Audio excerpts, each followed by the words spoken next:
여러분 안녕하세요. 동글동글 동화나라입니다. 오늘도 동화 들으시면서 편안한 시간 되시기 바랍니다. 도깨비를 만났어도. 어느 깊은 산골 마을에 가난한 부부가 살았어요. 그런데 큰아들이 아장아장 걷고 작은 아들이 고물고물 기어다닐 무렵 어머니가 그만 세상을 떠났어요. 혼자 남은 아버지는 힘들게 두 아들을 키웠죠. 두 아들이 다 자라 고생이 끝나는가 싶었더니 아버지가 덜컥 병으로 몸져 눕고 말았어요. 두 아들은 온 산을 뒤져 약초를 캤어요. 그리고 정성껏 다려드렸지만 아버지의 병은 조금도 나아지지 않았어요.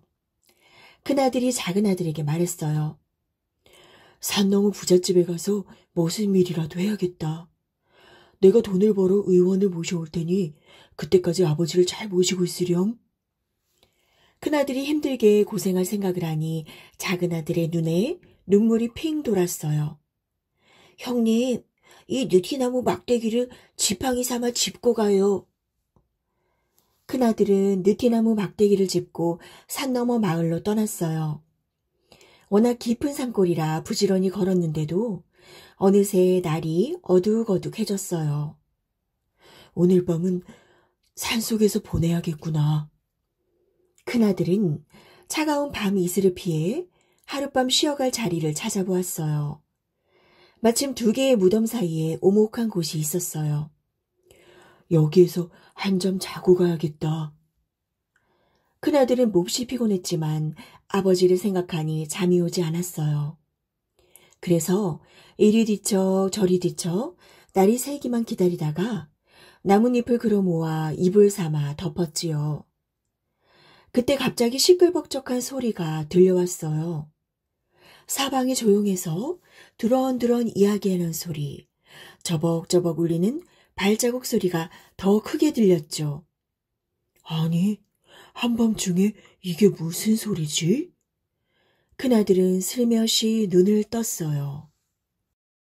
큰아들은 숨이 떡 멎는 것 같았어요. 뿔이 여러 개 뾰족뾰족 돋은 뾰족 도깨비, 커다란 눈알을 대굴대굴 굴리는 외눈 도깨비, 온몸에 털이 북슬북슬한 털보 도깨비, 바람 빠진 주머니처럼 쪼글쪼글한 주름 도깨비가 무덤 앞에 떡 버티고 있지 뭐예요?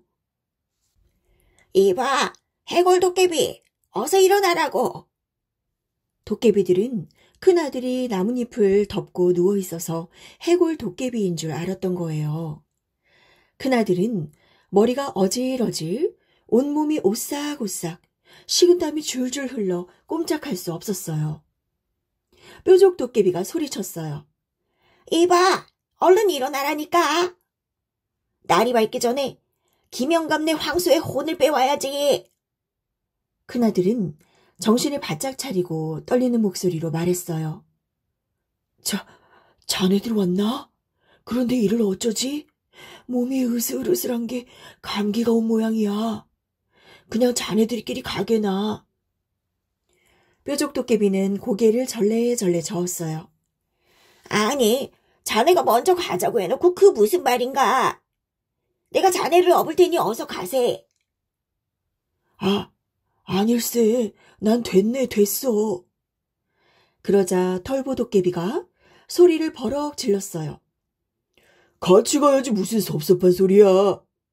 어서 뾰족 도깨비 등에 업히기나 하게. 외눈 도깨비도 큰 아들을 재촉했어요. 심술꾸러기 김영감을 혼내주기로 마음먹은 걸 벌써 잊었단 말인가? 자, 날이 밝기 전에 어서 다녀오세. 큰아들은 할 수 없이 뾰족 도깨비의 등에 업혔어요. 휘영청 달 밝은 밤에 도깨비들이 떼지어 김영감이 사는 마을로 내려갔어요. 얼마쯤 갔을 때 뾰족 도깨비가 고개를 갸웃거렸어요. 왜 이렇게 무겁지? 도깨비가 이렇게 무거울 리 없는데. 큰아들이 깜짝 놀라 얼른 둘러댔어요. 몸이 아파 축 늘어져서 그렇지. 산을 넘어 한참 걸어가다가 뾰족도깨비가 또 고개를 갸웃거렸어요. 아무래도 이상하단 말이야. 자네 팔 좀 내밀어 보게. 큰아들은 느티나무 막대기에 가는 부분을 내밀었어요. 다리도 한번 내밀어 보게. 이번에는 막대기의 굵은 부분을 내밀었어요. 아하, 아프다더니 뼈에 물이 생겨 무거운 모양이군. 뾰족도깨비가 고개를 끄덕이며 말했어요. 졸졸 흐르는 개울을 건널 때였어요. 큰아들이 슬쩍 뾰족도깨비에게 물었어요. 참, 김영감이 무슨 심술을 부렸더라? 아니, 그걸 잊었단 말인가? 풀난 집에 부채질하기, 똥싸나이 눌러 앉히기, 호박에 말뚝 박기, 우는 아기 꼬집기. 어디 그뿐인가? 싫어하는 줄 알면서 팥죽을 쏘아 우리가 잘 다니는 길에 부리지를 않나. 뾰족도깨비는 주저리 떠벌리다가 저만치 앞서가는 도깨비들을 쫓아 헐레벌떡 뛰어갔어요. 여보게들, 같이 가세. 자네는 여기서 구경이나 하게. 뾰족도깨비는 외양간 앞에 큰 아들을 내려놓았어요. 이제 내가 나설 차례군. 쪼글쪼글 주름도깨비가 잠든 황소에게 다가갔어요. 그리고 숨을 힘껏 들이마시자 황소의 혼이 쑥 빨려나왔어요. 주름도깨비의 몸은 금세 팽팽해졌지요. 이 정도야 식은 죽 먹기지. 주름도깨비는 둥실둥실 부푼 몸을 신나게 흔들었어요. 큰아들은 너무 놀라 풀썩 주저앉았어요. 자네 또 왜 그러나? 이상하게 힘이 빠지는군. 큰아들이 둘러대자 뾰족도깨비가 잘난 척하며 말했어요. 자네 모습이 최부잣집 딸과 어찌 그리 비슷한가? 참, 그 최부자는 멍청하게 듣지도 않을 약만 쓰고 있다는군. 와, 그렇다면 아버지와 같은 병인데? 큰아들은 얼른 마음을 가라앉히고 물었어요. 어리석기는 그런데 병을 고치려면 어찌해야 하더라? 뾰족도깨비가 희죽희죽 웃었어요. 이 친구가 새삼스럽게 병은 무슨...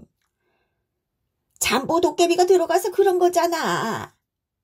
요즘 잠보도깨비 가족이 심심한지 설치고 다닌다네. 그 친구들은 쑥물이라면 질색을 하니 쑥물만 마시면 금세 쫓아낼 수 있지. 그때 숱하게 우렁찬 울음소리가 들려왔어요. 어이쿠, 큰일 났네. 날이 밝았구나. 도깨비들은 허둥지둥 달아나 버렸어요. 큰아들은 그 길로 최부잣집을 찾아갔어요. 뾰족도깨비가 말한 대로 최부잣집 딸은 기운을 못 차리고 축 늘어져 있었어요. 큰아들은 얼른 쑥물을 가져오게 했어요. 최부잣집 딸은 쑥물을 마시더니 거짓말처럼 자리에서 벌떡 일어났어요. 최부자는 뛸 듯이 기뻐했어요. 고맙네, 고마워. 부디 내 사위가 되어주게. 큰아들은 그러기로 약속하고 집으로 달려갔어요. 날이 저물기 전 큰아들은 집으로 돌아왔어요. 아버지, 어서 쑥물 좀 드셔보세요. 아버지는 쑥물을 꿀꺽꿀꺽 마시더니 자리에서 벌떡 일어났어요. 작은 아들이 몹시 기뻐하며 물었어요. 형님, 이게 어찌 된 일이에요? 하하, 그게 말이다. 큰아들은 신이 나서 도깨비 이야기를 들려주었어요. 이듬해 봄 큰아들은 최부잣집 딸과 결혼식을 올렸어요. 아유, 신부가 곱기도 하지. 신랑이 그렇게 효자라네요. 마을 사람들은 너도 나도 어여쁜 신부와 늠름한 신랑을 칭찬했어요. 큰아들은 도깨비를 만났어도 정신을 바짝 차려서 아버지의 병을 말끔히 고칠 수 있었어요. 그리고 예쁜 색시까지 맞이하여 오래오래 행복하게 살았답니다.